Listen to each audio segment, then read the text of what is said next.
जुलै मोजमजा करण्यासाठी दुचाकी चोरी करणाऱ्या सराईत टोळींचा खेड पोलिसांच्या गुन्हे शोध डीबी पथकाने पर्दाफाश केला असून 2 आरोपींना अटक करण्यात आली आहे। त्यांच्या ताब्यातून 17 चोरीच्या मोटरसायकली जप्त करण्यात आल्या असून पुणे व अहमदनगर जिल्ह्यातील 14 वाहन चोरीचे गुन्हे उघडकीस आणण्यात पोलिसांना यश आले आहे। खेड पोलिसांनी दिलेल्या माहितीनुसार 8 जून 2024 रोजी बेल्लेघाट परिसरातून चोरीस गेलेल्या स्प्लेंडर मोटरसायकल प्रकरणाचा तपास सुरू असताना जिल्हा वाहतूक शाखेच्या बारामती युनिटने संशयित वाहन चालकांना ताब्यात घेतले। वाहनांची पडताळणी केली असता ते चोरीचे असल्याचे स्पष्ट झाले।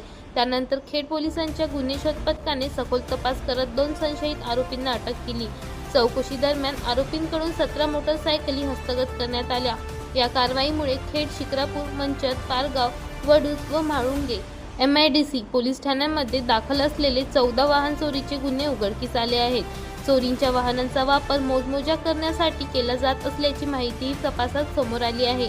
ही उल्लेखनीय कारवाई पोलीस निरीक्षक सुभाष चव्हाण यांच्या मार्गदर्शनाखाली सहाय्यक पोलीस निरीक्षक अभिजित कुंडले, पोलीस उपनिरीक्षक श्रीकांत गोडगे, पोलीस उपनिरीक्षक महेश गरड तसेच गुन्हे शोध पथकातील अधिकारी व कर्मचाऱ्यांनी केली।